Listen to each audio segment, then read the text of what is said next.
Help me, please. I was poisoned.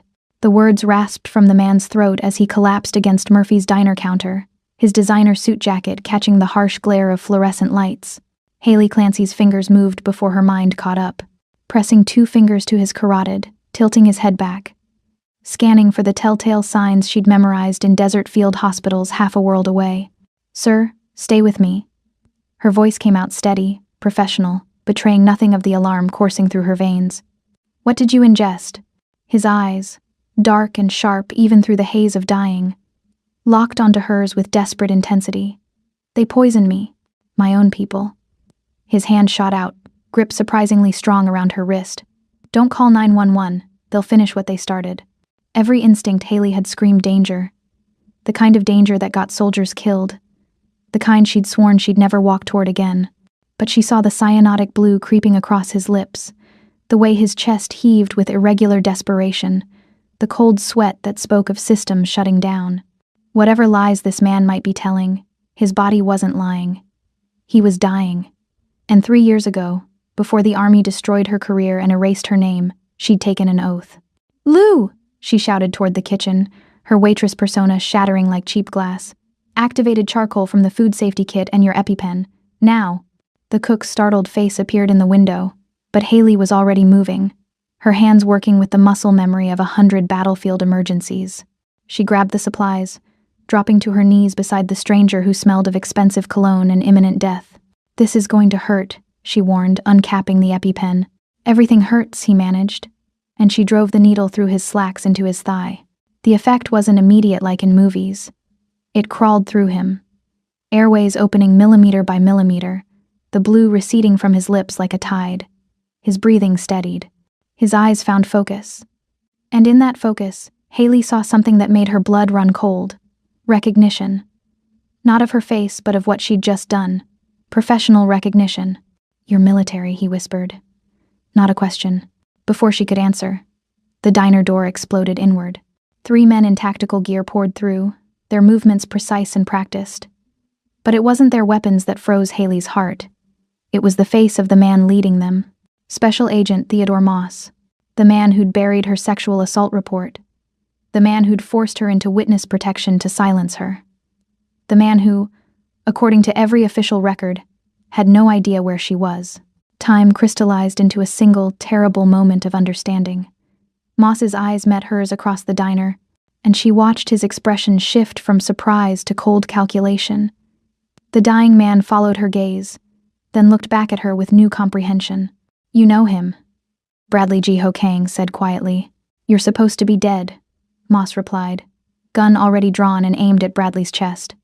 "That complicates things considerably." Haley's hand found the coffee pot on the burner behind her, still scalding from the 3 a.m. brew. She didn't think. Thinking got people killed. She moved. The pot left her hand in a perfect arc, coffee spraying like napalm. Moss jerked back, weapon discharging into the ceiling tiles.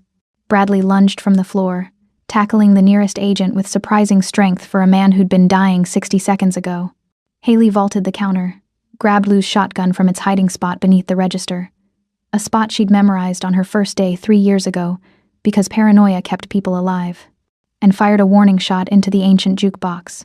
"Go!" she screamed at Bradley, and they crashed through the kitchen's swinging doors.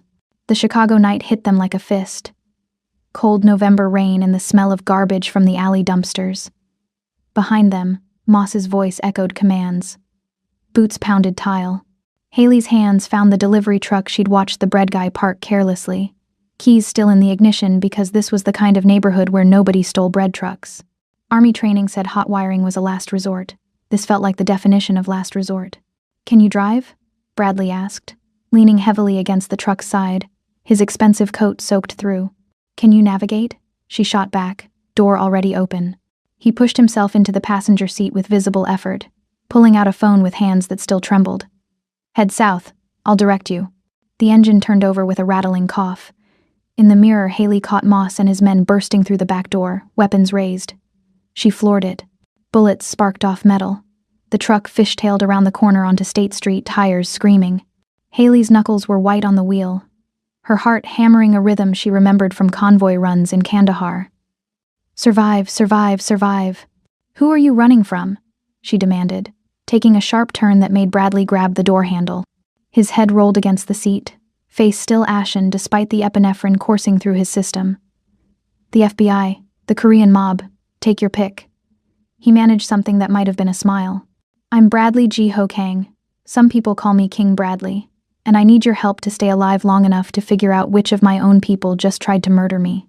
Haley's stomach dropped through the floor of the stolen bread truck she'd just saved and was now fleeing with.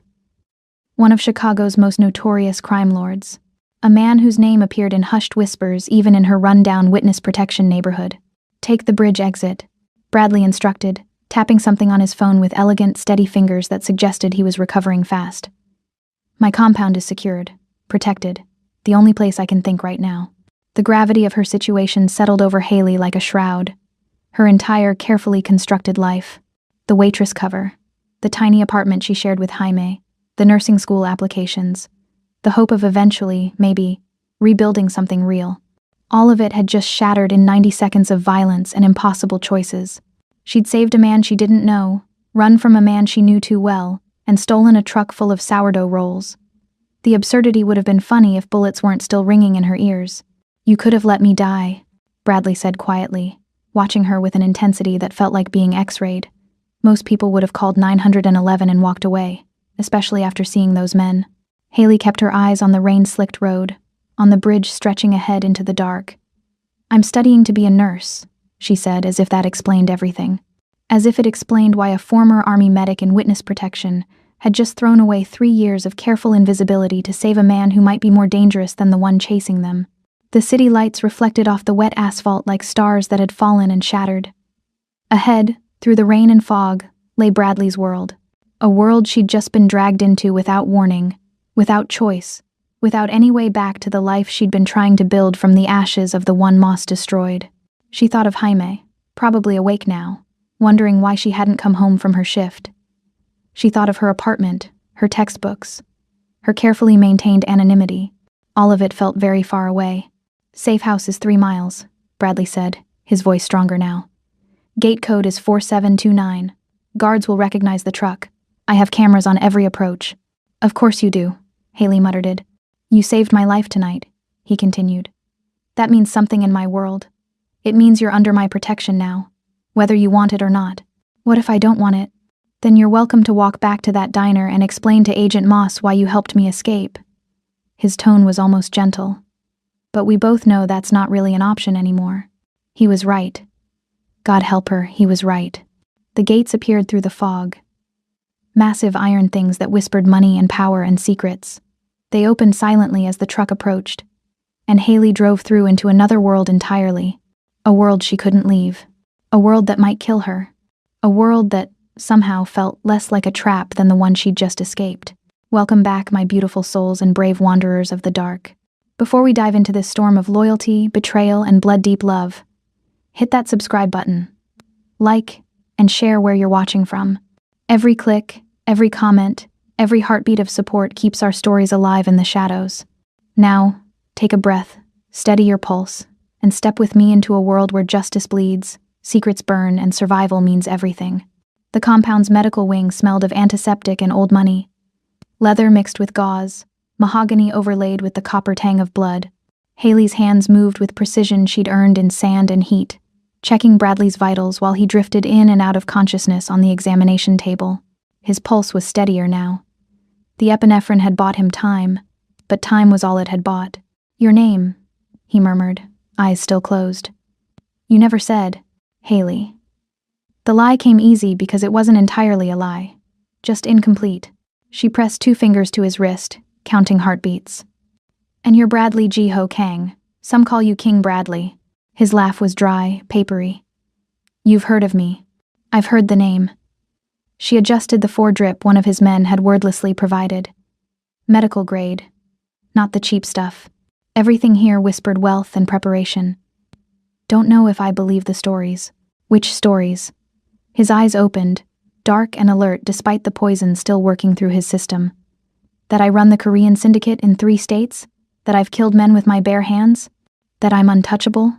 Haley met his gaze without flinching. That you're worth saving. The silence between them held weight, Outside the medical wing, she could hear movement, footsteps on marble, low voices conferring in Korean and English. Bradley's world, vast and controlled, pressing in from all sides. The man who came through that diner door, Bradley said quietly. Theodore Moss. You know him.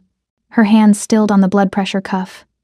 Every muscle in her body went rigid, and she knew he saw it.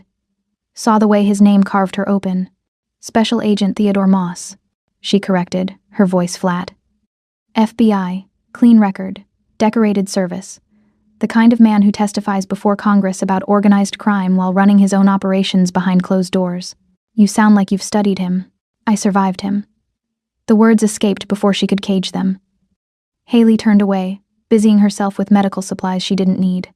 In her shoe, pressed against her arch, the laminated military ID felt like a blade. Specialist Haley Clancy. Dishonorable discharge. The words that had unmade her life. Bradley shifted on the table, wincing. He's the one who put you in witness protection. He's the one who made it necessary. Her jaw clenched. After he made sure my assault report disappeared. After he ensured the man who attacked me got transferred with honors. After he made it clear that if I didn't vanish quietly, I'd vanish permanently. The confession hung in the air like smoke. Haley had never said it aloud to anyone except the therapist the witness protection program assigned her. A woman who'd written everything down in neat, clinical notes that probably sat in a file somewhere, ammunition for anyone who wanted to discredit her. And now he's seen you, Bradley observed. His voice carried something she couldn't quite identify. Not sympathy, something sharper. Understanding, maybe, or strategy. Now I'm dead either way. She turned back to face him. He can't let me live knowing he's working with whoever tried to kill you. Which means you need to tell me who poisoned you and why Moss wants you dead. Bradley reached into his jacket. The movement slow, deliberate, giving her time to react if she thought he was reaching for a weapon. Instead, he pulled out a cheap glass vial, half empty, the kind you'd find in any street corner drug deal. This was in my whiskey at the club. Tetrodotoxin, if I'm guessing right. Pufferfish poison. Expensive, exotic, nearly untraceable. He held it up to the light. The kind of thing that says professional and personal at the same time. You have enemies who'd go to that trouble? I have enemies who'd go to more trouble than that. He pocketed the vial. But they don't usually have FBI handlers running cleanup. That's new. Haley processed this. Medical training giving way to tactical assessment. Someone inside your organization made a deal with Moss. Offered you up in exchange for something. Protection, probably. Or leverage. Bradley sat up slowly, and she moved to steady him by instinct. His hand caught hers, not restraining. Just holding. His skin was warm now, fever burned from fighting poison. Theodore Moss runs the Korean Organized Crime Task Force. He has files on everyone in my world. Names, locations, weak points. He's offering immunity to whoever delivers you. And cleaning up loose ends. Bradley's thumb traced a small circle on her wrist, probably unconscious, probably not. Like witnesses who saw too much in diners. The weight of it settled over her. The trap that had closed the moment she'd reached for that coffee pot. She'd saved his life and sealed her own fate in the same motion. You're offering protection, she said. Not a question. I'm offering survival. He released her hand but held her gaze. You saved me because you couldn't help yourself. Because some part of you still believes in oaths and honor. Even after everything that's been taken from you. Now you're in my war, whether you want to be or not. I don't want to be anyone's pawn. Good. I don't need pawns. I need someone I can trust. He stood, steadier now, and she watched him transform. The dying man becoming something else. Something dangerous and controlled. Moss thinks you're a weakness. Let's make you a weapon instead. In the hallway beyond, she heard Jackson, the scarred lieutenant she'd glimpsed earlier, giving quiet orders. Transport. Safe house. Jaime's name spoken in careful, measured tones that made Haley's blood run cold. My roommate, she said sharply. Jaime, where? Safe, Bradley cut her off. I had men deliver her medications an hour ago. Told her you'd been called away for a family emergency. She's being watched, but not threatened. The casual assertion of control made her want to hit him. But the practical part of her brain, the part that had kept her alive through deployments and betrayal, recognized the necessity. If Moss knew where she lived, Jaime was already in danger. I need to call her. In the morning, after we've relocated you properly. Bradley moved toward the door, then paused. The compound has everything you'll need. Miss Peters will show you to your quarters. Try to sleep. Tomorrow we start hunting the person who tried to kill me. And what makes you think I want to help you hunt? He looked back at her, and something in his expression made her breath catch. Not charm. She'd learned to see through charm. This was raw. Honest, maybe, in the way only desperate people could be honest. Because whoever's working with Moss put a target on both our backs. Because you're trained to fight and you've been running for 3 years. And because... He stopped, recalibrated. Because you and I both know what it's like to be betrayed by people who were supposed to protect us. The truth of it cut through every defense she'd built. Haley wanted to argue, wanted to refuse, wanted to walk out into the Chicago night and disappear the way she'd been trained to disappear. But she thought of Moss's face in that diner. The cold calculation in his eyes when he'd recognized her. She thought of Jaime, innocent and sick and trusting. She thought of the laminated ID in her shoe and the oath she'd taken before everything had gone to hell.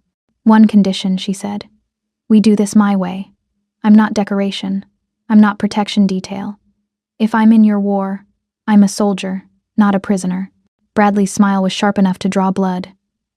I wouldn't want you any other way, Specialist Clancy. Her heart stopped. She hadn't told him her rank. He saw her realization and didn't apologize for it. I have resources. I use them. If we're going to survive this, I need to know who I'm working with. He opened the door, and the hallway's cold air rushed in. And for what it's worth, I read the report, the real one, the one Moss buried. I'm sorry for what happened to you. Then he was gone, and Haley was alone in the medical wing with the smell of antiseptic and the sound of her own ragged breathing.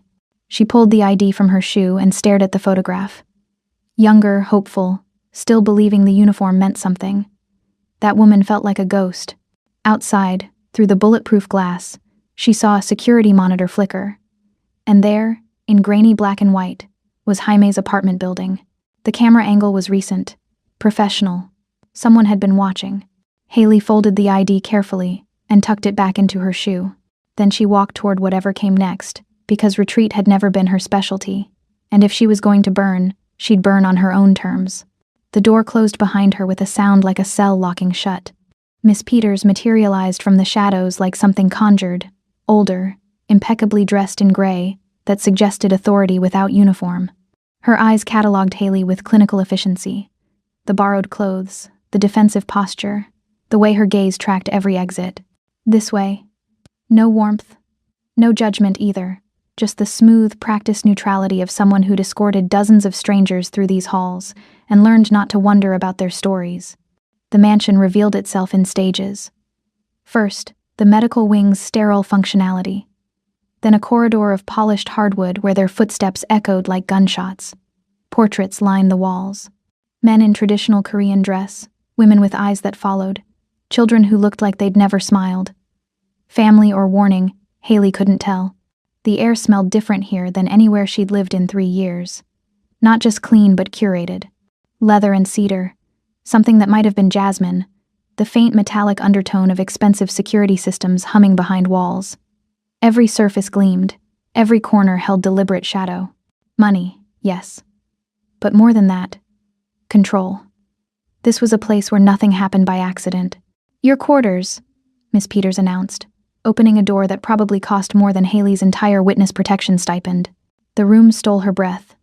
Not because of the chandelier, though that hung like frozen starlight, or the bed that could sleep 4, or the view of Chicago's skyline through floor-to-ceiling windows. It was the contrast. The violence of luxury pressed against the memory of her shoebox apartment, the diner's flickering neon, the careful rationing of every dollar. There are clothes in the closet, your size. Miss Peters gestured with one elegant hand. Bathroom through that door. Security protocols are simple. Don't leave this floor without escort. Don't attempt to access locked rooms. Don't touch the windows. Are they wired? A flicker of something. Approval, maybe. Crossed Miss Peters' face. Pressure sensors. Bulletproof glass. You'd survive a fall, but the alarm would wake everyone within 3 blocks. Good to know I'm a guest and not a prisoner. Mr. Kang prefers the term protected asset. Miss Peters moved toward the door. Someone will bring dinner shortly. I suggest you eat. Tomorrow begins early. She left before Haley could form a response. The door didn't lock, at least not from the outside. Small mercy or calculated psychology, Haley wasn't sure. Alone, she explored the space like she'd been trained to assess contested territory.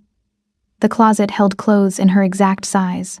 Jeans, soft shirts, a leather jacket that fit like it had been made for her body. Probably had been. Bradley's resources apparently extended to rapid custom tailoring. The bathroom was marble and gold fixtures, heated floors that made her toes ache after years of cheap linoleum. She caught her reflection, exhausted, wild-eyed, still wearing the diner uniform with its coffee stains and flour smears. Evidence of the life she'd been living 2 hours ago. She stripped, showered in water hot enough to burn, and tried not to think about what it cost to keep a place like this running. Tried not to calculate the monthly expenses against her own desperate accounting, every penny stretched until it screamed. When she emerged, someone had left a tray. Not prison food, real dinner. Grilled fish, rice with something green she didn't recognize, fruit that looked like art. She ate mechanically, feeding the machine of her body while her mind spun through tactical scenarios. Bradley's mansion wasn't just a home, it was a fortress. She'd counted cameras, mapped the guards' rotations from shadows and sounds, noted the reinforced door frames and the faint electrical hum that suggested backup generators. This was a place built to withstand siege, which meant Bradley lived expecting one. A knock interrupted her analysis. Not Miss Peters. The footsteps were heavier, male, confident. Haley moved to the door, every muscle coiled. Jackson stood in the hallway, his scarred face impassive. Mr. Kang requests your presence. Library, 3rd floor. And if I decline? Then I stand here until you change your mind. No threat in his tone, just fact. Haley grabbed the leather jacket. Better to have pockets, layers, something between her skin and whatever came next, and followed. The library made the bedroom look modest. Books climbed to a ceiling she couldn't see in the dim light, leather spines and gilt titles in Korean, English, Chinese. A fire crackled in a hearth wide enough to roast a pig. And in a leather chair that looked older than the building, Bradley sat with a medical textbook open on his lap. He'd changed. Dark shirt, tailored pants, hair still damp from his own shower. The poison's pallor had faded, replaced by sharp alertness. He looked like what he was. Dangerous, controlled, absolutely in his element. Anatomy and Physiology, 7th edition, he said, holding up the textbook. You were studying this? Nursing school application. Haley stayed near the door, maintaining distance. Before tonight destroyed that plan. Why nursing? You were a combat medic. Could have gone military contractor, security consulting, better money. I took an oath to heal people, not to figure out more efficient ways to kill them. She crossed her arms. You didn't bring me here to discuss my career aspirations. Bradley closed the book carefully, marking his place.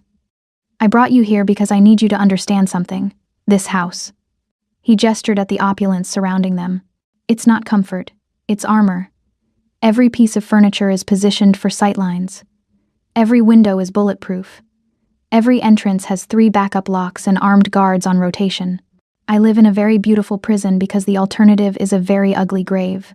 You want sympathy? I want context. He stood, moving closer. Not threatening, just closing the distance between them with deliberate intention. You think I'm a monster?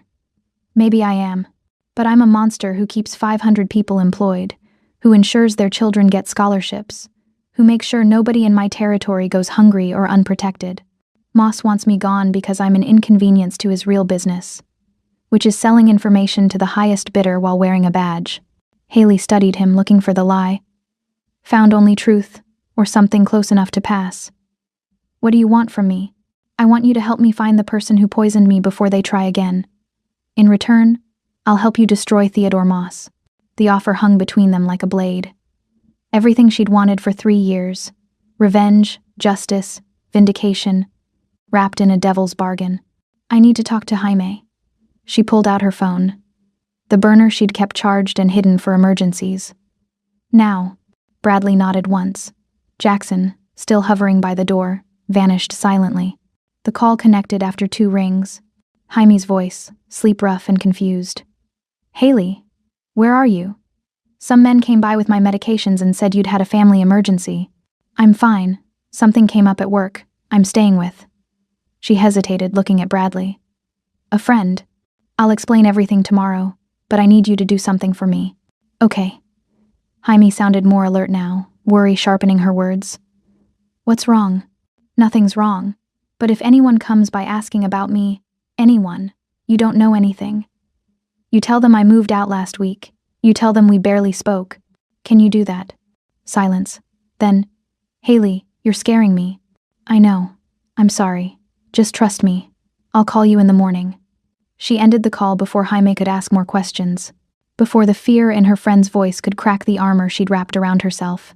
When she looked up, Bradley was watching her with an expression she couldn't read. You care about her, he said. Your roommate. She's sick, lupus. She can't work full-time, and her family disowned her when she came out. I pay most of the rent. Haley pocketed the phone. So yes, I care about her. Which means if this war of yours puts her in danger, it won't. Bradley's voice carried absolute certainty. I've already assigned protection. Discreet. She'll never know they're there. You're controlling her life without asking. I'm keeping her alive without burdening her with fear. He moved to the window, looking out at the city lights. There's a difference. Haley wanted to argue. Wanted to rage against his casual assumption of authority over people's safety. But she'd read the tactical situation the moment Moss had walked through that diner door. Jaime was already in danger. Bradley's protection, unwanted, paternalistic, infuriating, was also necessary. Show me, she said instead. Show me your security feeds. Show me whoever's watching my apartment. If I'm going to be your partner in this, I need to see the full board. Something shifted in Bradley's expression.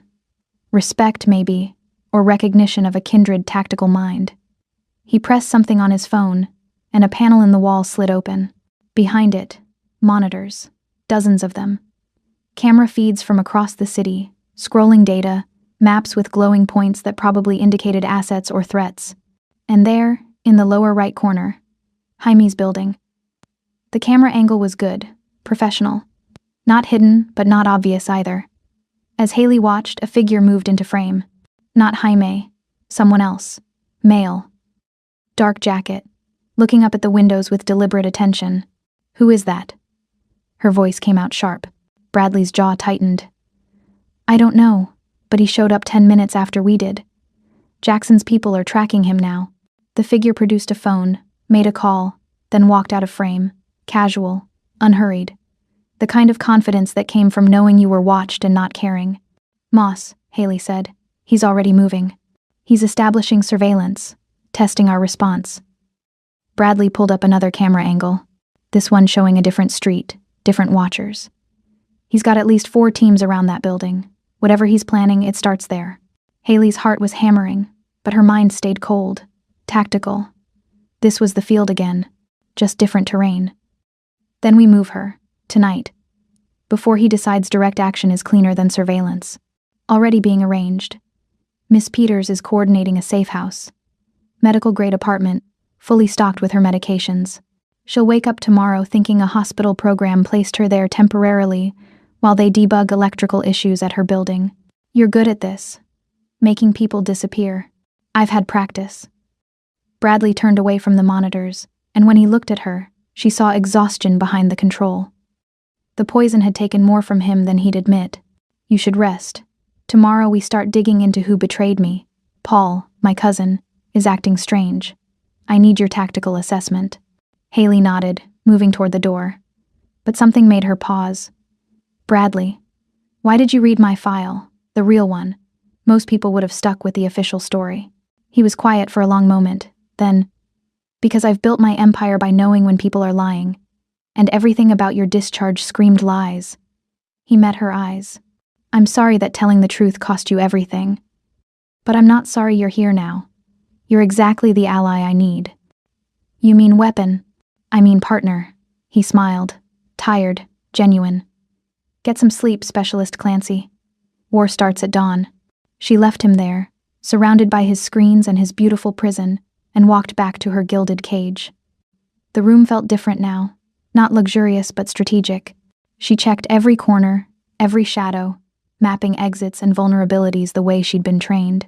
Then she lay down on the bed and stared at the ceiling, listening to the vast house settle around her. Footsteps in distant corridors, the hum of security systems, the faint sound of rain starting against bulletproof glass. And beneath it all, the memory of Bradley's hand on her wrist, the careful way he'd catalogued her reactions, the intelligence in his eyes when he'd realized she was assessing him just as thoroughly as he was assessing her. This was dangerous ground. Not just the mob connections or Moss's vendetta, the human mathematics of trust forming between two people who'd been betrayed by everyone else. Haley closed her eyes and let exhaustion take her, knowing that tomorrow she'd become something new. Not the woman who'd fled in shame, not the waitress pretending at normalcy. Something harder, something capable of surviving Bradley's world, something capable of fighting back. Dawn broke over Chicago like a wound, red and raw and unforgiving. Haley woke to the smell of coffee and the sound of voices in the hallway, low and urgent, strategic. She dressed in the clothes Bradley had provided. Tactical pants with proper pockets, a shirt that moved, boots that fit. Someone had left her a shoulder holster, empty, and she stared at it for a long moment before strapping it on. Muscle memory. Dangerous muscle memory. Downstairs, the mansion had transformed into a war room.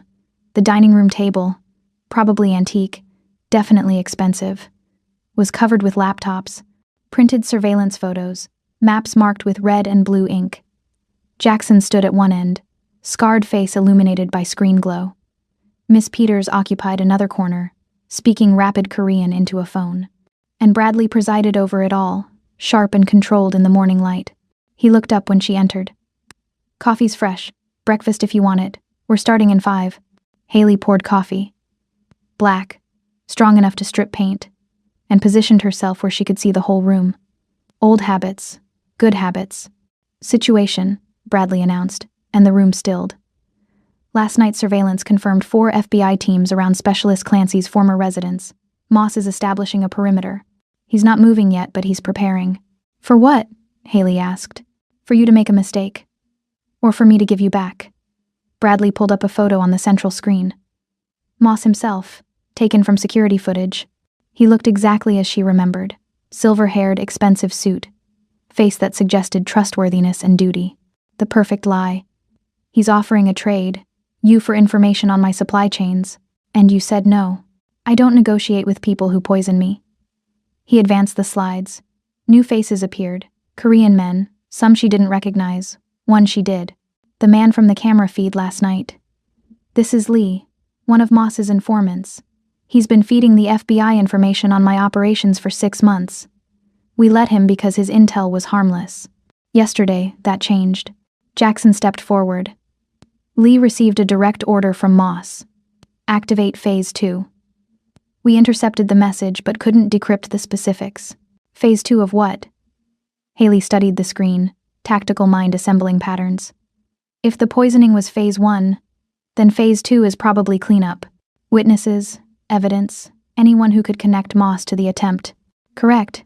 Bradley's approval was subtle but present. "Which brings us to the internal problem. Lee couldn't have poisoned me directly. He doesn't have access to my private spaces. Someone on my inner circle delivered the toxin." The room's temperature dropped. Haley watched the other faces. Jackson's carefully blank expression, Miss Peters' slight tension, the 2 younger men she hadn't been introduced to yet. Everyone calculating. Everyone wondering who among them was the traitor. "Paul." Bradley said the name like diagnosis. "My cousin. He's been acting erratically. Meeting people he shouldn't. Spending money he hasn't earned." He pulled up more surveillance. A restaurant. Expensive. The kind where privacy cost extra. The timestamp read 3 days before the poisoning. And there was Paul, younger than Bradley, hungry-looking, holding a briefcase across from someone whose face was blurred, but whose posture screamed law enforcement. "You have him under surveillance," Haley observed. "I have everyone under surveillance." No apology, just fact. Paul's father wanted him to inherit my territory. Paul himself has always been ambitious, resentful. He thinks I stole what should have been his. "Did you?" "I earned it." Bradley's tone suggested closed subject. "But family politics don't interest me right now. What interests me is proving Paul's the leak before he tries again." Haley studied the photos. mind working through tactical scenarios. You need to test him, plant information, something valuable but false, see if it reaches Moss. Already planned. Tonight I'm holding a meeting, inner circle only. I'll announce a weapons shipment. Big enough to interest the FBI, small enough to fake. If Moss moves on it, you'll know Paul's your mole. Haley nodded. What do you need from me? I need you to observe. You're trained in intelligence assessment. You've worked with military interrogators. Tell me if Paul's lying or just paranoid. Bradley moved around the table toward her. And I need you armed. He produced a gun from somewhere. Sleek, black, perfectly maintained, a Sig Sauer, military grade. Her fingers remembered the weight before her mind could protest. I'm not, she started. You're exactly that. He pressed it into her hands, and the metal felt like coming home to a place she'd promised herself she'd never return. You saved my life because you have training and instinct. Don't pretend you're not dangerous just because you're trying to be good. The gun sat heavy in her holster. Familiar, terrible, right. Meeting's at 9 tonight. Until then, Bradley pulled up a new set of files. I need you to go through these, financial records, Paul's movements. See if you spot patterns my people missed. For hours, Haley worked. Numbers and dates and photographs blurred together, building a profile of a man desperate to prove himself. Paul wasn't subtle. His spending increased after each meeting with known FBI contacts. His alibis were thin. His jealousy was documented in a dozen intercepted messages. But something felt wrong. Too convenient. Too obvious. He's a patsy, she said finally, and the room looked up. Paul's not smart enough to run this operation. Look at his patterns. He's being managed. Someone's using him as a distraction. Bradley leaned over her shoulder, close enough that she felt his breath. Explain. Every move he makes is traceable. He's not even trying to hide. That's not how real intelligence operations work. Real moles are invisible. She pointed to a transaction. This payment from an FBI account. It's flagged for audit. Any competent handler would have used a cutout, unless they wanted us to find it. Bradley's voice went cold. Someone's framing Paul, or using him as bait. Haley turned in her chair, found herself inches from Bradley's face. What if Moss doesn't care about your cousin? What if he wants you focused on internal security while he moves on something else? The room recalibrated around this new possibility. Jackson swore quietly in Korean. Miss Peters made 3 rapid phone calls, and Bradley stood frozen, mind clearly running through scenarios. Hamie, Haley said, ice flooding her veins. The safe house. Where is she? Bradley's expression told her everything before he spoke. Miss Peters arranged. Through which contact? Haley was already standing, already moving.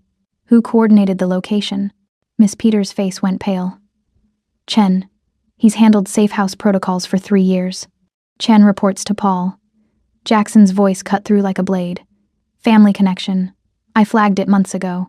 The room exploded into motion. Haley's phone was already out, dialing Jaime's number. It rang once, twice, voicemail. Address, she snapped at Miss Peters. Now, numbers appeared on a screen. Haley memorized them in a glance, was already running for the door. Behind her, she heard Bradley issuing orders. Teams mobilizing, weapons being checked, vehicles starting. But she was faster, had to be faster. Because Moss had played them perfectly. Distract with the obvious traitor while moving on the real target. Haley's weakness. Her friend. The leverage he needed to force her cooperation. She hit the garage at full sprint. A motorcycle sat near the entrance. Black, fast, keys in the ignition because Bradley's people lived ready for emergency. Haley didn't ask permission. Just mounted, started the engine, and roared out into Chicago traffic. The safe house was 20 minutes away. She made it in 12, burning through red lights and weaving between cars with a precision born of convoy training. The building appeared. Modest, residential, exactly the kind of place you'd hide someone. Too quiet. No guards visible. No movement in the windows. Haley killed the engine a block away and approached on foot, hand on her gun.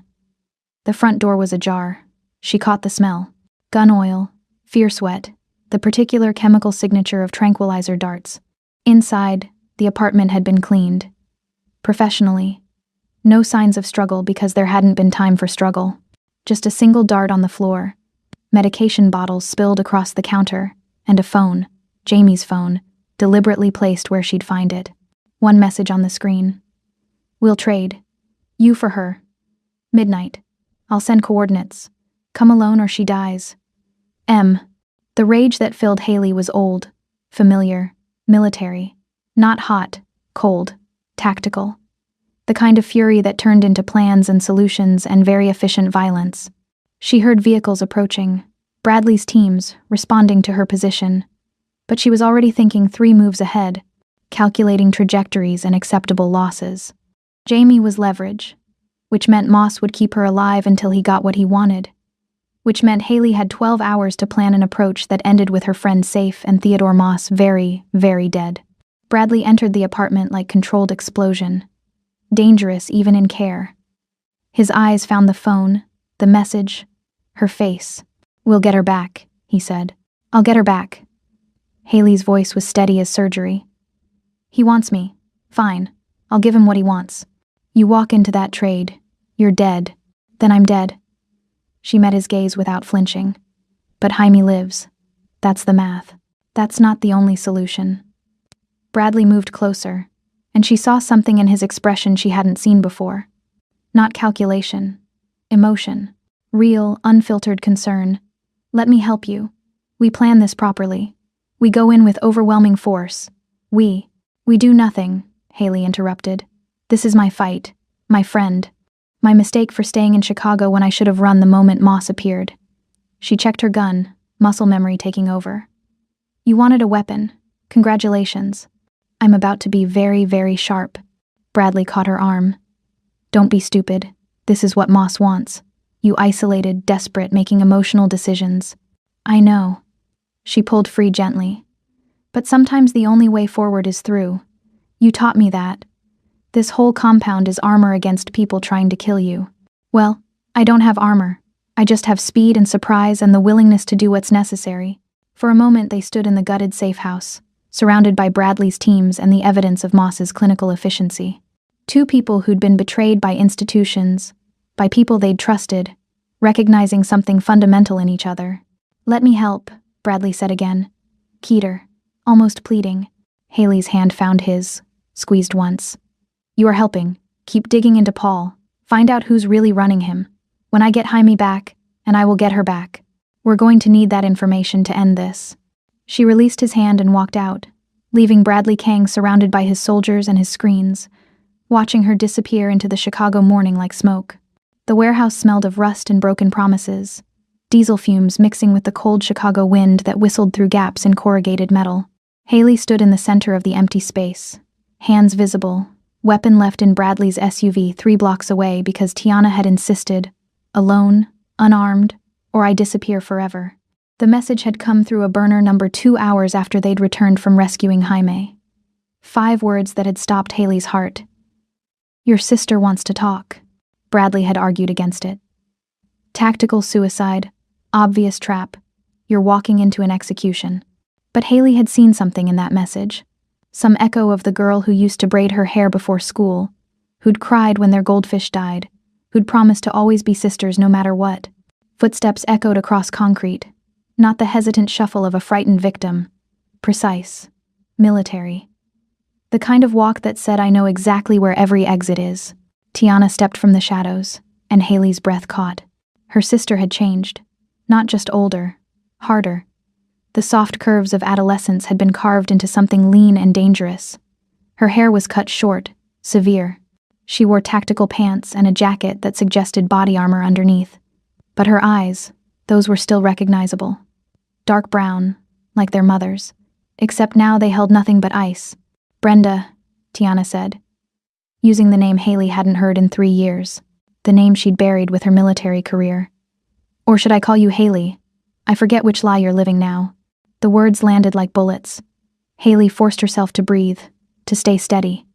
Tiana, thank God, I've been looking for you for 3 years? Tiana's laugh was sharp enough to draw blood. Funny, because I've been right here, in Chicago, 10 miles from your little witness protection apartment, and you never once came looking. I couldn't. Haley took a step forward, watched Tiana's hand move toward her hip. Weapon there. Definitely weapon. She stopped. Moss told me you were dead. The car accident. The closed casket. I saw the forged death certificate? The planted evidence? Tiana circled her slowly, predator assessing prey. He showed me those too. Explained how you arranged it all. How you needed me gone so you could disappear clean. No family ties. No one to worry about. The accusation hit harder than any physical blow. Haley shook her head, pulled out her phone with slow, deliberate movements. That's not true. Look, I have proof. Messages I sent trying to find you. Records Moss altered. Tiana was close now. Close enough that Haley could smell her perfume. Something expensive and unfamiliar. Nothing like the vanilla body spray she'd worn as a teenager. He showed me everything, Brenda. How you reported me as a runaway to cover your tracks. How you told the army I was unstable, a liability. How you chose your career over your family. No. The word came out strangled. I chose to report assault. I chose to tell the truth about what happened to me. And Moss buried it. He destroyed my career, forced me into witness protection, and told me you died to make sure I stayed quiet. Convenient story. Tiana pulled out her own phone, swiped through images, held it up so Haley could see. Documents, official, looking, with her signature forged at the bottom. Statements claiming Tiana was mentally unstable. Requests for commitment to psychiatric care. A restraining order she'd never filed. The fabrication was masterful. Every detail perfect. Every lie wrapped in just enough truth to feel real. You left me, Tiana said quietly, and for just a moment, the ice cracked, pain bled through. The kind of pain that came from years of believing you'd been abandoned by the only person who mattered. I was 16, alone, scared, and you just vanished. Like I meant nothing. Haley's vision blurred. I was trying to protect you. Everything I did. Protect me? Tiana's voice rose. You protected yourself. You ran away and let me think you were dead or worse. Do you know what that does to someone? Do you know how many nights I woke up screaming because I thought you'd killed yourself rather than face what happened to you? The rawness of it stripped away every defense Haley had built. She wanted to reach for her sister, wanted to gather her close the way she had when Tiana was little and afraid of thunderstorms. But the woman standing before her wasn't that girl anymore. Moss did this, Haley said, desperate now. He's been manipulating both of us. Tiana, please, just come with me. We can sort this out, we can. I'm not going anywhere with you. Tiana backed toward the shadows. Agent Moss saved me. He gave me purpose, training, a chance to become something more than the girl my sister abandoned. And now he's given me a choice. Help him finish what he started, or lose everything again. The trap snapped shut with perfect precision. Haley heard them before she saw them. Footsteps, dozens of them, converging from every entrance. Tactical teams, federal agents, Moss's people. I'm sorry, Tiana whispered, and this time the pain was real, cutting deep. But you taught me to survive. Whatever it takes. Then she was gone, melting into the darkness while armed men poured into the warehouse like floodwater. Haley ran. Not away, toward the one exit she'd mapped on entry, the loading dock with the broken lock and the alley beyond. Bullets sparked off metal behind her. Orders shouted in clipped federal speak. She vaulted a crate, rolled behind concrete pillars, moved with muscle memory that turned 3 years of waitressing back into combat instinct. The alley appeared through smoke and chaos. She burst through, lungs burning, and found Bradley's SUV screeching around the corner, door already open. Go! She screamed, diving in before the vehicle stopped moving. Jackson drove like he was back in Seoul racing gangs. Precise, controlled, terrifyingly fast. Bradley was in the passenger seat, phone to his ear speaking rapid Korean, coordinating something. He reached back without looking, found Haley's hand, squeezed once. The touch steadied her, just barely. Tiana, she gasped when she could breathe again. She's with Moss. She thinks I abandoned her. He's been conditioning her for years, making her believe. I know. Bradley's voice was granite. We intercepted surveillance. She's not just with Moss. She's his protege, his weapon. Everything he's done to you, he's doing to her. The weight of it crushed her chest. We have to get her back. First we survive. He turned to face her fully, and what she saw in his eyes made her blood freeze. Haley, There's something you need to know about Moss. About me. About how deep this goes. The SUV took a corner hard enough to slam her against the door. Jackson swore, corrected, kept them ahead of the federal vehicles gaining in the rear view. Say it fast, Haley urged. Bradley's jaw worked. I told you Moss runs the organized crime task force. What I didn't tell you is that for 2 years, I was his informant, before I inherited the syndicate. Before I became King Bradley, I was working both sides. Feeding him information, building his cases, helping him take down my father's rivals. The betrayal hit like physical force. You were FBI. I was surviving. His hand tightened on hers. My father was a monster. I thought Moss was offering a way out. Witness protection, new identity, clean slate. But he wasn't building cases. He was building leverage. And when my mother died, when I inherited everything, Moss told me exactly what would happen if I didn't keep working for him. He owns you. He owned me. Bradley's voice dropped to something raw. Until I saw what he did to you, how he destroyed your life to keep you silent. That's when I realized he'd do the same to me eventually. So I started building evidence, double documenting everything, waiting for the right moment to take him down. And the poisoning? Was him getting impatient. Deciding I knew too much and had outlived my usefulness. He pulled something from his jacket, a flash drive, small and unassuming. This has everything. Every deal, every manipulation, every life he's ruined. I was going to turn it over when I had solid protection. But now we use it to get Tiana back. Haley took the drive, felt its weight like salvation, and we end him. The safe house materialized from industrial wasteland. Another warehouse, this one fortified. Surrounded by Bradley's people with serious weapons and more serious expressions.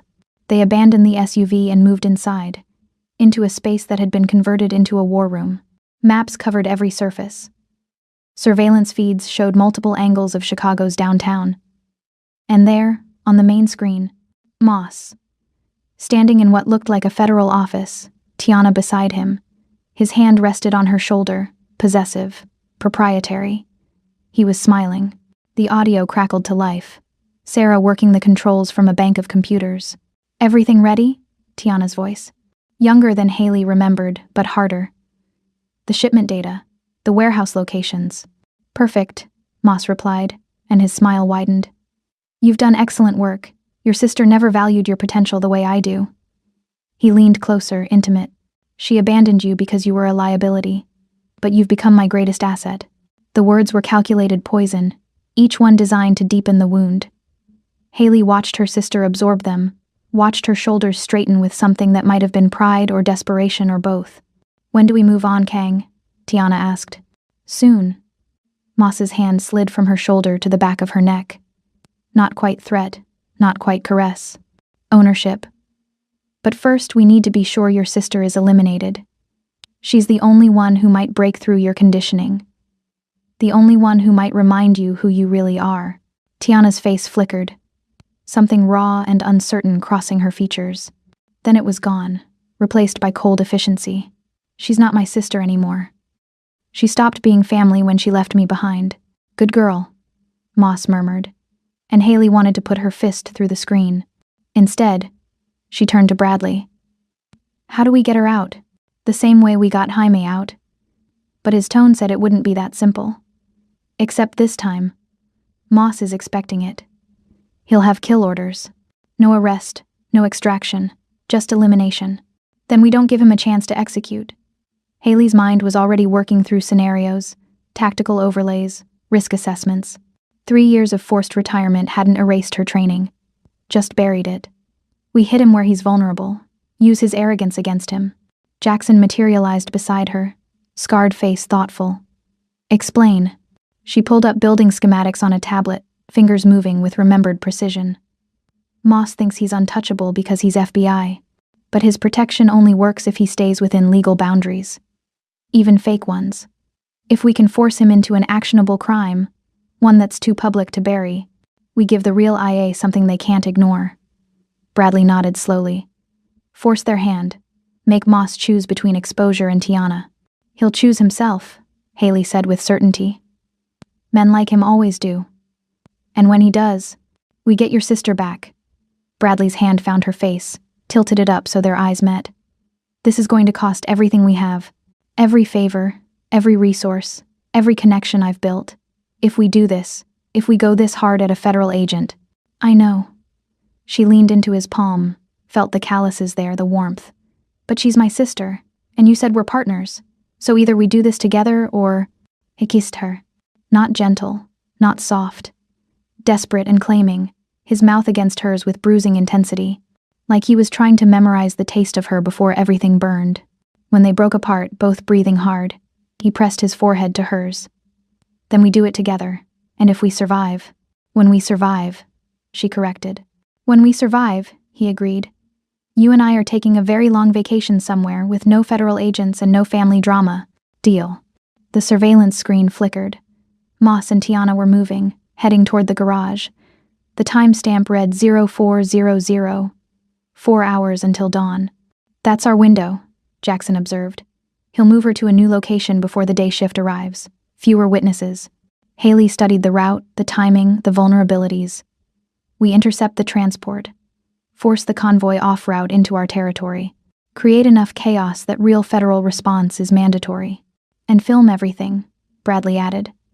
Every illegal move Moss makes, every order, every threat. Build a case so airtight that even his connections can't bury it. Sarah's fingers flew across keyboards. I can have drones in position. High definition, multiple angles. Upload to secure servers in real time so he can't destroy evidence. Do it. Bradley moved to the weapons rack, started selecting with practiced efficiency. Full tactical load, non-lethal where possible, but prepared for lethal response, Haley finished. She chose her own weapons, handgun, backup piece, tactical knife. The weight felt right. Felt like coming home to a place she'd promised herself she'd left forever. Outside, the city was still dark. 4 hours until dawn. 4 hours to save her sister, destroy the man who'd destroyed both their lives, and maybe, if they were very lucky, survive to see sunrise together. Haley checked her weapons one final time, caught Bradley watching her. What? She asked. You're beautiful when you're planning violence. His smile was sharp enough to cut. Terrifying, but beautiful. Save the romance for after we win. That's my plan. He moved close enough that she felt his heat.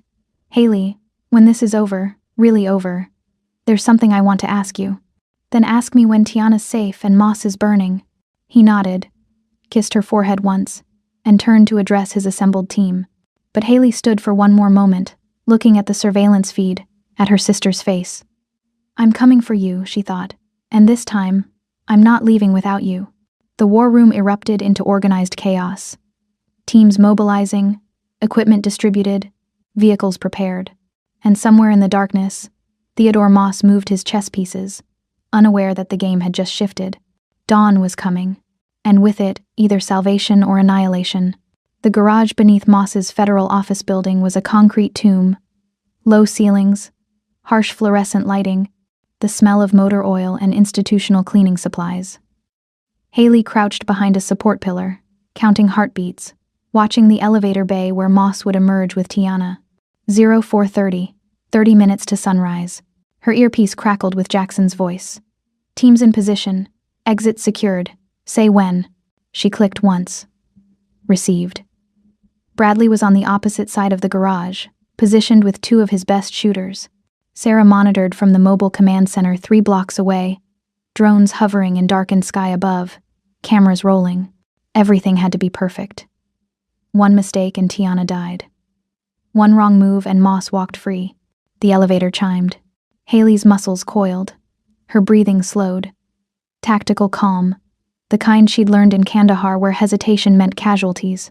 Through the pillar's edge, she watched the doors slide open. Moss emerged first. Silver hair perfect even at this hour, suit pressed, weapon visible in shoulder holster. Behind him, 4 agents, tactical gear, serious faces. And between them, hands zip-tied in front, looking smaller than Haley remembered. Tiana. Her sister's face was blank. Not scared. Empty. The kind of expression that came from shutting down everything human to survive. She moved when directed, stopped when ordered, a puppet waiting for strings to pull. Moss's hand rested on her shoulder. Almost there, he murmured. New facility. Better security. No one will find you again. I understand, Tiana replied. Flat. Robotic. Haley's jaw clenched. The conditioning was deep. Moss had spent years breaking her sister down, rebuilding her into something compliant. This wasn't going to be simple extraction. This was deprogramming under fire. Moss's team moved toward a black SUV parked in the corner.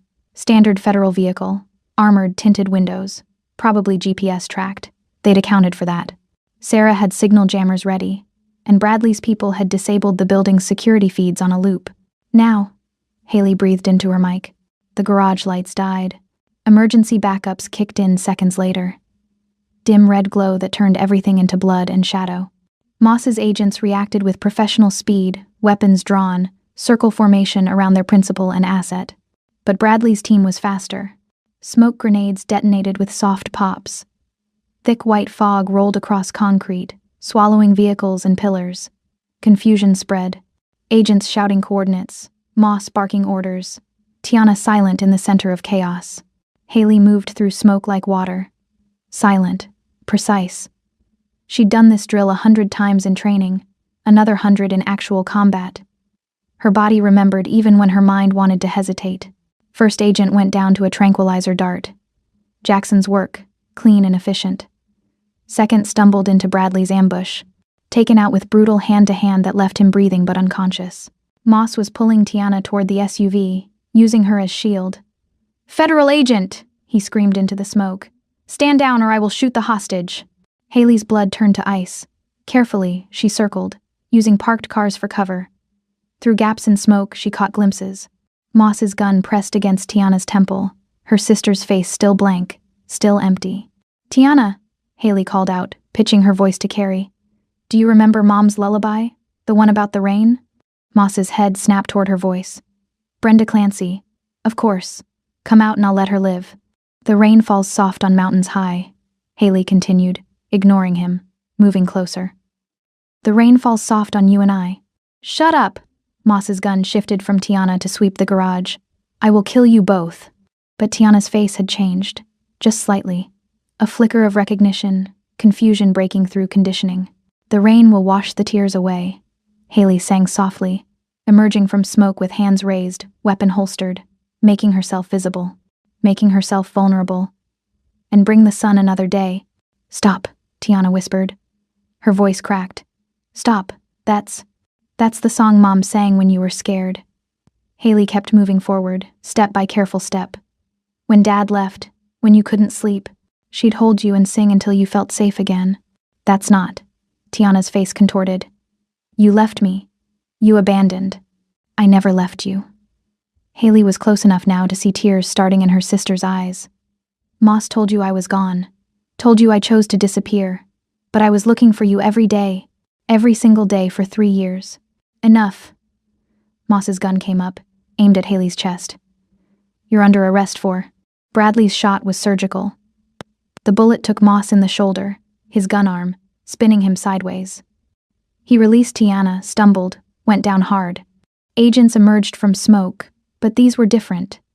Federal, tactical, real ones, called in by Sarah's anonymous tip about compromised agents in the garage. Their shouts overlapped. "Hands up, weapons down, federal agents." The trap within the trap snapped shut. Moss looked up from the concrete, blood spreading through his expensive suit, and saw his whole operation collapsing. Real FBI, drawn by reports of gunfire and compromised agents, Bradley's people melting into shadows before they could be identified, and Haley, crouched beside Tiana, cutting zip ties with a tactical knife. "It's okay," Haley whispered, gathering her sister close. Tiana was shaking. Deep, violent tremors that spoke of shock and breaking conditioning. "I've got you. You're safe now. I promise." "You left," Tiana sobbed against her shoulder. "You left and I was alone and he said you didn't want me. He lied." Haley held tighter, rocking slightly. "He lied about everything. And I'm so sorry I couldn't find you sooner, but I never stopped looking, never stopped wanting you back." Federal agents were securing the scene, cuffing Moss, calling for medical. Sarah's drones had captured everything. Moss using a federal hostage as shield, his illegal orders, the whole conspiracy laid bare in high-definition digital evidence. Bradley appeared from the smoke, face grim but satisfied. Sarah's uploading to DOJ servers. Multiple copies. It's over. But Moss was laughing. Wet, pained, bitter sound. You think this ends me? I have connections that go deeper than you can imagine. Judges, politicians, people who won't protect you anymore. Bradley crouched beside him, voice soft and lethal. Because we didn't just film this garage, we filmed everything. 3 years of surveillance. Every illegal deal. Every life you destroyed. Every law you broke while wearing that badge. He held up the flash drive. This is going to every news outlet, every congressional oversight committee, every internal affairs division in the country. By dawn, you'll be more famous than you ever wanted to be. Moss's face drained of color. And just so we're clear, Bradley continued, you threaten these women again. You even think about them. And federal protection won't save you. I know where witnesses go. I know how to reach places you think are safe. Do you understand what I'm telling you? That's a threat against a federal. That's a promise. Bradley stood. Enjoy your trial, Agent Moss. I hear Leavenworth is particularly brutal for corrupt law enforcement. Paramedics arrived, converging on Moss while federal agents took statements. Bradley's people had already vanished, ghosts who'd never officially been present. Only Haley remained, still holding Tiana, whispering reassurances while her sister fell apart. We need to go, Jackson murmured, appearing beside them. Real feds will have questions we can't answer cleanly. Give me 5 minutes. You have 2. Haley helped Tiana stand, steadied her when she swayed. Her sister looked at her, really looked, seeing past the conditioning and the lies for the first time in 3 years. I don't know how to trust you again, Tiana said quietly. Then don't. Not yet. Haley cupped her face gently. But come with me anyway. Let me prove it. Give me a chance to show you who I really am. For a long moment, Tiana said nothing. Then she nodded. Just once. Small victory, but victory nonetheless. They left the garage as federal agents swarmed, as Moss was loaded into an ambulance under guard. As dawn finally broke over Chicago's skyline, Bradley had vehicles waiting. Clean, untraceable. Driven by people who'd ghost before questions got asked. Where now? Tiana asked, voice small. Haley looked at Bradley. He nodded. Somewhere safe, Haley said. Where we can start over. All of us. The compound appeared as the sun rose. Bradley's fortress, beautiful and terrible, exactly what they needed. Tiana stared at it through the window. Something like hope flickering in her expression. This is real? She asked. As real as we make it, Haley replied. Inside, Miss Peters had prepared rooms. Plural, giving Tiana space. Not forcing proximity before trust rebuilt. There was food, medical attention, clothes that fit. Small kindnesses that spoke of planning and care. Jaime was waiting too, still recovering but insistent on being present. They'd talked on the phone, Haley explaining everything. Jaime understanding in that way she had where she saw people's hearts beneath their mistakes. Your sister, Jaime said when Tiana emerged from shower, looking younger and more lost in borrowed clothes. Tiana nodded, uncertain. You're safe here, Jaime continued gently. For as long as you need. No pressure, no expectations. Just healing. Something in Tiana's face cracked. She nodded again, not trusting words yet. Bradley found Haley in the library, staring at the city through bulletproof glass. He didn't speak, just stood beside her, solid and present. Thank you, she said finally. For what? For helping me get her back. For risking everything. For, her voice caught, for seeing me, really seeing me even when I was trying to hide. He turned her to face him, hands gentle on her shoulders. I told you before, you're not a weapon, you're not a tool. He stopped, searching for words. You're the best thing that's happened to me since I stopped pretending I could survive this alone. Haley's eyes burned. We're both disasters. Perfect match then. He smiled. Rare, genuine, vulnerable. When this settles, when Tiana's healing and Moss is buried and the dust clears, what do you want? I don't know. The honesty hurt. For 3 years I wanted revenge, then I wanted survival. Now. She looked toward where her sister was sleeping, safe for the first time in years. Now I just want to build something that lasts, something real. Then we build it together. He kissed her forehead, her cheeks, finally her mouth. soft and sure and full of promises. Neither of them knew if they could keep. But in that moment, with dawn breaking and their people safe and the worst finally behind them, it felt possible. It felt like hope. As the adrenaline ebbed, Haley noticed Bradley flex his shoulder with a wince, blood seeping through the torn fabric of his jacket, a shallow graze. Close enough to tear muscle, not enough to stop him. "You're hurt," she murmured, but he just shrugged, voice rough from smoke and shouting. "Nothing a few stitches won't fix." I-30. The compound's war room had transformed into something grimmer than strategy. It was now a courtroom without mercy. Haley stood at the head of the table where Bradley usually presided, her hands flat against the polished wood, feeling the grain beneath her palms like braille spelling out consequences. Around her, Jackson with his scarred silence, Sarah hunched over 3 laptops like a digital oracle, Miss Peters on a secure line speaking rapid Korean to contacts Haley didn't want to know about, and Bradley, leaning against the wall with his arm in a sling, face pale but eyes sharp as broken glass. "Recording is clean," Sarah announced, pulling off her headphones. 7 minutes of Moss threatening federal witnesses, admitting to evidence tampering, and bragging about how he neutralized Haley's assault report. She looked up, face hard. "It's career ending, life ending if we leak it right." Haley's throat was tight. She'd worn a wire to meet Moss at a diner 2 hours ago. Neutral ground, he'd insisted, somewhere public where she'd feel safe. He'd smiled across the table like a grandfather offering candy, explaining in patient detail exactly how he'd manipulated every system designed to protect her, how he'd enjoyed it. She hadn't flinched, hadn't given him the satisfaction of tears or rage. Just let him talk while the recorder Sarah had sewn into her jacket seam captured every poisonous word. "Do Jay first," Bradley said, his voice carrying the rasp of someone who'd screamed himself hoarse during surgery. "Anonymous drop through channels they can't ignore. Let the machinery start grinding before Moss knows what's happening." "He'll run," Jackson observed. "Let him try." Haley's hands curled into fists. "Every airport, every border. We have people watching. Sarah's already flagged his passport with Homeland Security. Terrorist watch list." Sarah's grin was feral. "Amazing what you can do with the right back doors and a vindictive streak." Miss Peters ended her call, turned to face them. "The Mendoza Syndicate is willing to cooperate. Moss arrested 3 of their people last month on fabricated charges. They want blood. They'll provide testimony about his corruption in exchange for certain considerations." "What kind of considerations?" Haley asked, though she suspected she already knew. "The kind we don't discuss in rooms with recordings." Miss Peters' expression was pleasant and terrifying. "But let's say their cooperation comes with ironclad guarantees, legal ones." This was the edge of the cliff. The moment where Haley had to decide how far into Bradley's world she was willing to walk.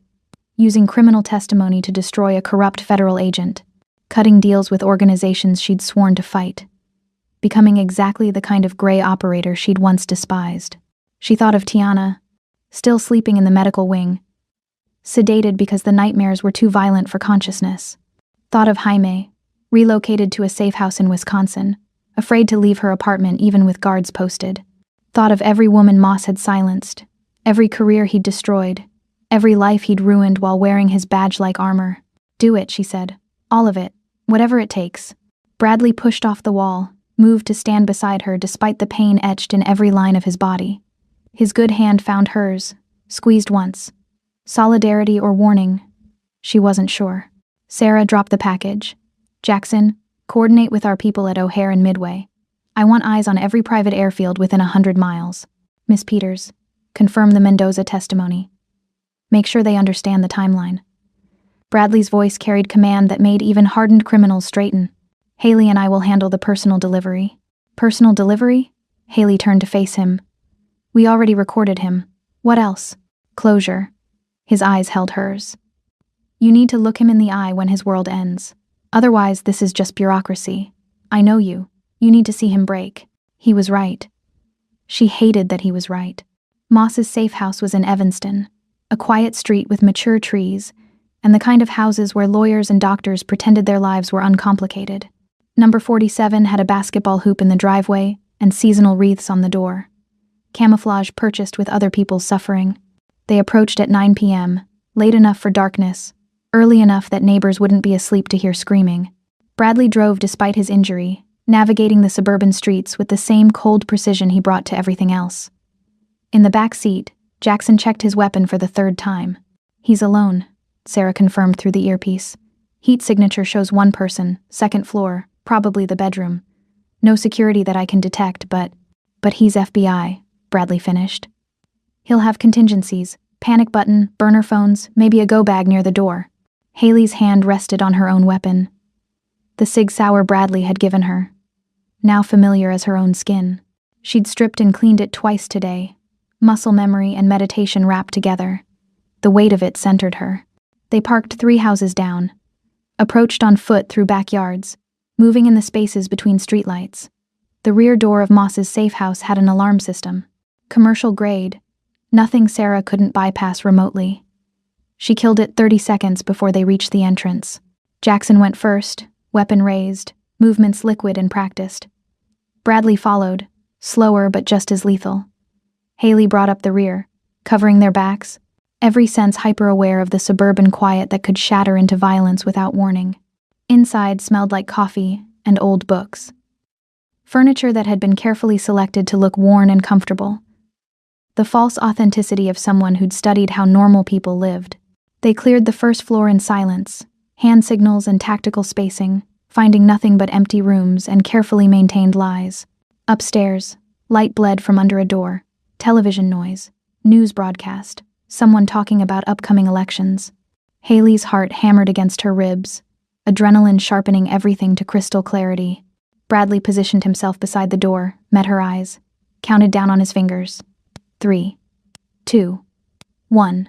The door opened under Jackson's boot. One solid kick that tore it from the frame. They flooded in, weapons raised, and found Moss sitting on the bed in pajamas and reading glasses, looking less like a federal agent and more like someone's disappointed grandfather. "Haley." He removed his glasses slowly, folded them with deliberate care. "I wondered when you'd come, though I expected more subtlety. Breaking and entering isn't really your style. Neither is destroying innocent lives," she replied, voice steady as surgery. "But here we are." Moss's eyes tracked to Bradley, to Jackson, back to her. "You've aligned yourself with criminals. The woman who once took an oath to serve and protect is now breaking into federal safe houses with mob enforcers. How far you've fallen. How far you pushed me." She stepped closer, weapon trained on his center mass. "Did you practice that speech? The wounded disappointment? The sad headshake? You're good at it. You've had years to perfect the performance." His face hardened. "Whatever you think you know." "I know everything." Sarah's voice crackled in the earpiece, simultaneously feeding through a speaker Jackson had placed on the dresser. "I'm uploading your recorded confession to DOJ servers now. 12 regional offices, internal affairs, congressional oversight, the Washington Post, the Tribune, every news outlet that matters." Moss lunged for the nightstand. Bradley moved faster, weapon discharging once into the wood, splintering it. Whatever Moss had been reaching for stayed hidden. "Sit down." Bradley's voice carried something darker than anger. "You're going to listen, then you're going to answer questions. Then we decide if you get to see tomorrow. You can't kill a federal agent." "Can't I?" Bradley's smile was surgical. "You created this situation, turned her into a weapon, destroyed her career, her reputation, her faith in every system designed to protect people like her. You think she hasn't learned from that? Hasn't adapted?" Haley felt the truth of it settle in her bones. 3 years ago, she would have arrested Moss, trusted the system to deliver justice. Now she understood the system was just people. Fallible, corruptible, easily manipulated by men who knew which buttons to push. "Why?" The question escaped before she could stop it. "Why target me specifically? What did I do to earn this?" Moss laughed. Bitter, exhausted sound. "You did nothing. You were just convenient, young, idealistic, trusting enough to file that assault report through official channels. Perfect test case to see if I could bury something completely." He leaned back against the headboard. "And I could. So easily.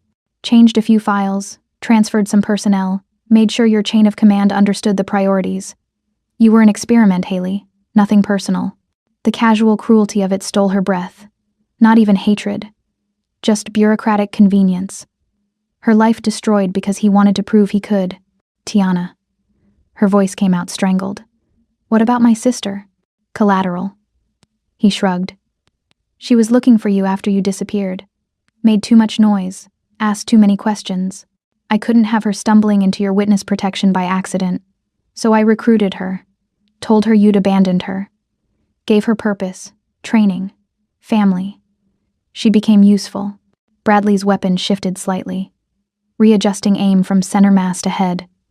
Execution positioning. Haley saw the calculation in his eyes, the cold assessment of whether Moss would be more valuable dead or in custody. Don't, she said quietly. Not to Bradley. To herself.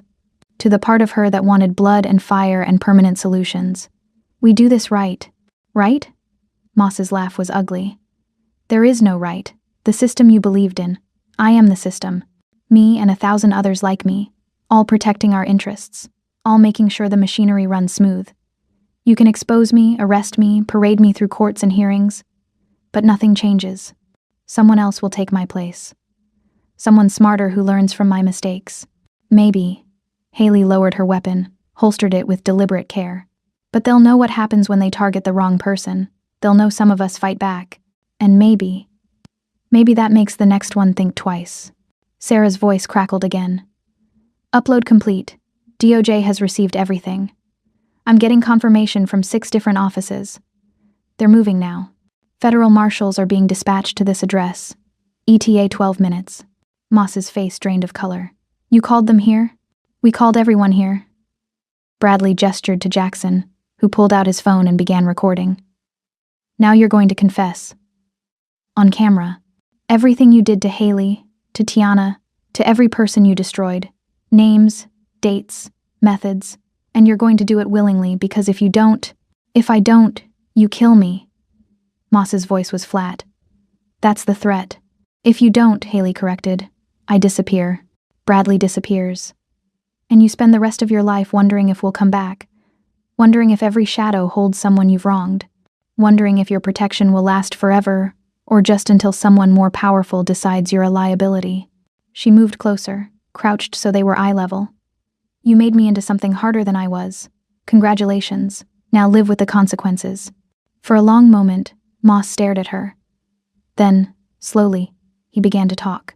The confession spilled out like poison lancing from a wound. Names of people he'd destroyed. Methods he'd used. Systems he'd corrupted.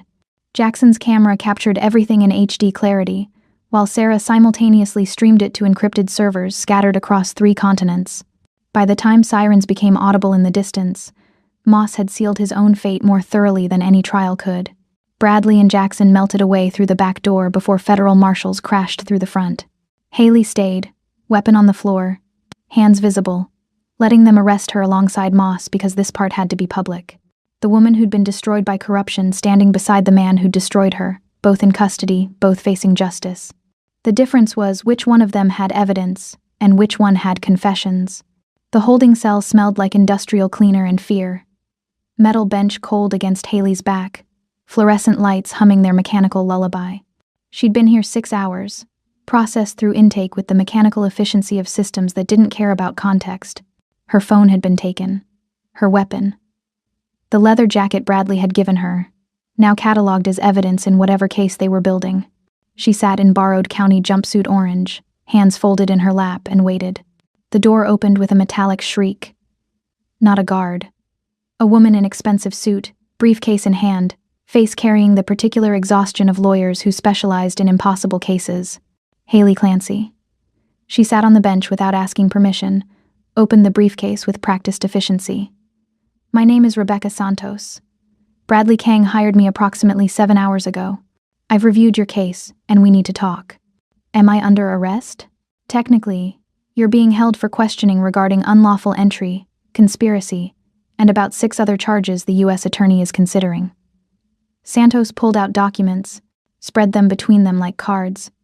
Realistically, your leverage. They want Kang. They think if they pressure you, flip you, offer you deals, you'll give him up. I won't. I know. Santos's smile was sharp. Which is why we're not playing their game. Here's ours. She tapped the first document. Moss's recorded confession has been authenticated by 3 independent forensic analysts. The DOJ's Internal Affairs Division is opening a full investigation. The Washington Post is running the story in tomorrow's morning edition. By noon, every news outlet in the country will be covering the biggest federal corruption scandal in a decade. Haley's chest tightened. Tiana, my sister, is she protected? Bradley moved her to an undisclosed medical facility with armed security and doctors who specialize in deprogramming. She's safe, healing. Santos's expression softened fractionally. Your roommate Jaime is also secure. Milwaukee, new apartment, full security detail. The relief nearly broke her. 3 people she loved, protected despite the chaos. Maybe Bradley's world wasn't entirely poison. What about me? That's the interesting part. Santos pulled out another document, this one dense with legal language. Your military discharge. The DoD received copies of Moss's confession, including the parts where he admits to burying your assault report and forcing your dishonorable discharge to silence you. She slid the paper across. They're prepared to overturn it. Honorable discharge, back pay for 3 years, full benefits restoration, and a formal apology. Haley stared at the words without reading them, her vision blurring. Just like that? Just like that. Turns out when the evidence is overwhelming and the media is watching, bureaucracies move fast. Santos tapped another page. There's more. The assault case against the soldier who attacked you. They're reopening it. His transfer orders are being investigated. Names of everyone who participated in the cover-up are being compiled. Will anyone actually face consequences? Some will, most won't. Santos's honesty was brutal but clean. The military protects its own, but your record gets cleared, and your voice gets heard. That's not nothing. No, it wasn't nothing. It was vindication she'd stopped believing was possible. But it didn't undo 3 years of hiding, of shame, of believing she'd deserved the destruction. When do I get out of here? Right now. Santos stood, gestured to the door. They're dropping all charges. Insufficient evidence, prosecutorial discretion, take your pick. You walk out this door, press is waiting, and you get to tell your story. Or you slip out the back with me, avoid the circus, and rebuild in private. Your choice. Haley stood slowly, legs stiff from the metal bench. Through the small window in the door, she could see the holding area's fluorescent sprawl. Other women in orange jumpsuits, guards processing paperwork, the machinery of law enforcement grinding through its perpetual cycle. Back door, she decided. I've had enough of being public entertainment. Santos nodded like she'd expected that answer. They navigated through corridors that smelled like sweat and bureaucracy, through security checkpoints, where Santos's credentials opened doors without questions.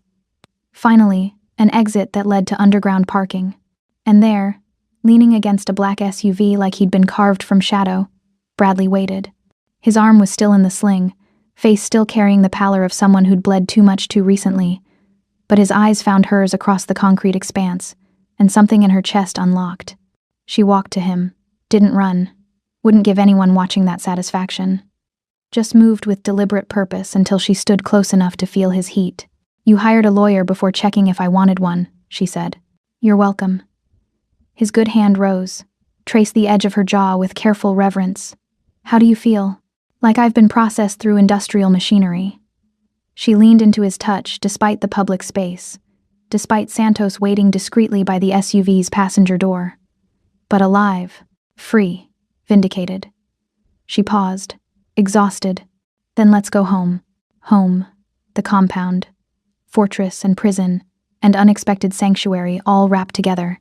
The place where Tiana was healing, where Bradley's people moved with deadly efficiency, where Haley had somehow carved out space that felt like belonging. They drove through Chicago's morning traffic, Bradley navigating one-handed while Haley watched the city slide past her window. The same streets she'd walked as a waitress, the same neighborhoods she'd learned to navigate in witness protection. Everything looked different now, not because the geography had changed, but because she had. Moss is being arraigned today, Bradley said quietly. Full media circus. Federal prosecutors are requesting remand without bail. Flight risk, obstruction concerns, the works. Will they keep him locked up? For now, maybe permanently if the charges stick. He glanced at her. How does that feel? Haley considered the question honestly. Hollow. I thought I'd feel triumphant, but mostly I just feel tired. Like I've been carrying something heavy for so long that even setting it down hurts. That's normal. Justice doesn't fix everything. It just stops the bleeding. His hand found hers, squeezed gently. Give yourself time to grieve what you lost. Celebrate what you got back. Feel whatever you need to feel.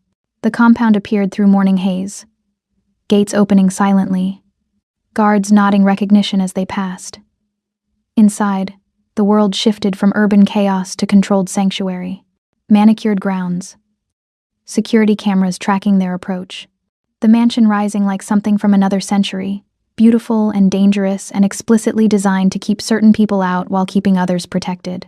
Miss Peters met them at the entrance, face professionally neutral. Your sister is awake. She's asking for you. Haley's heart kicked against her ribs. Is she okay? Physically, yes. Emotionally. The doctors say she's processing. Deprogramming is slow work. She has moments of clarity followed by episodes where Moss's conditioning reasserts itself. Miss Peters' expression softened fractionally. But she knows you're real now. Knows you didn't abandon her. That's progress. Bradley's hand pressed against Haley's lower back. Subtle support. Go. I'll be in the library when you're ready to talk.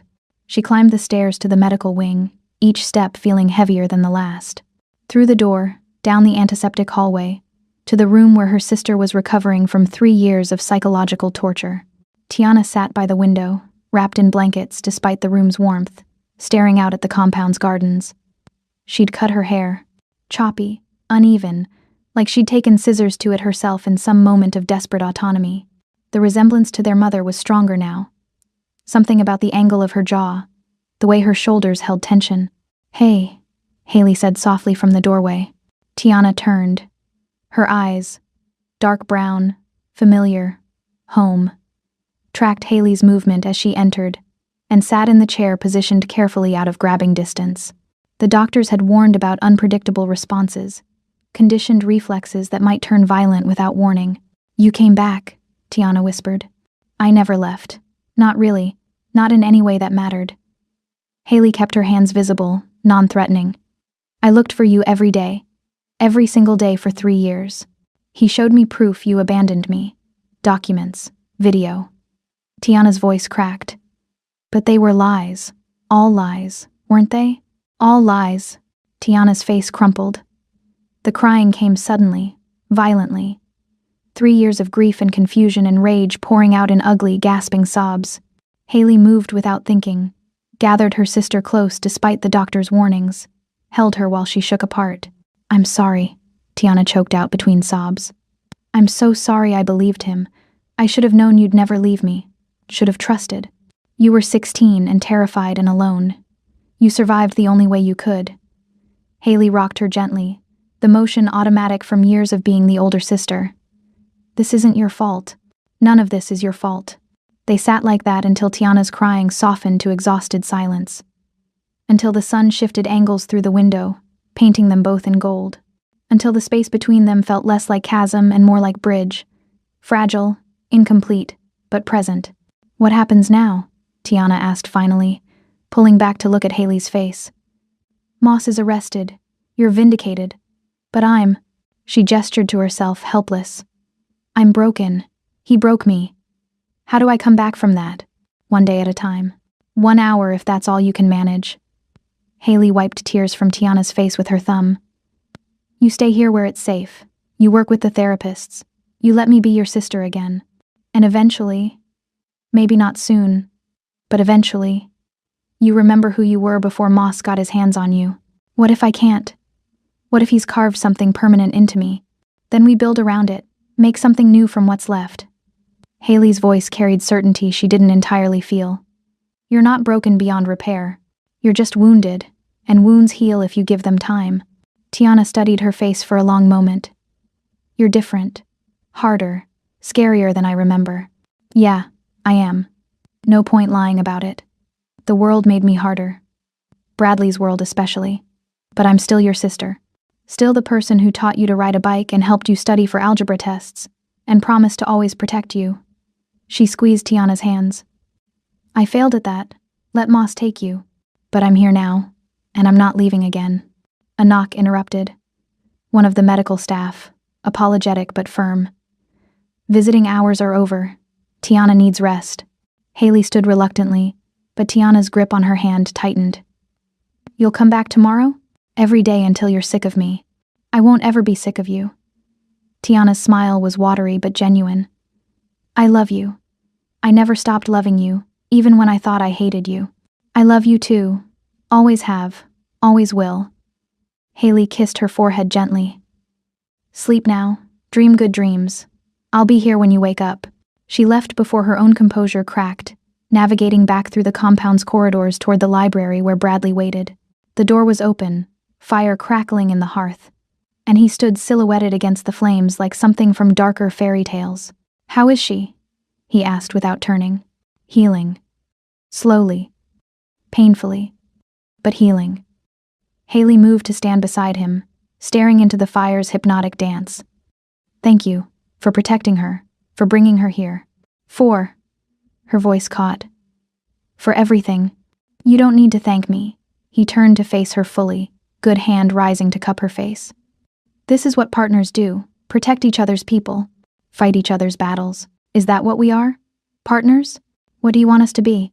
The question hung between them, weighted with everything unspoken.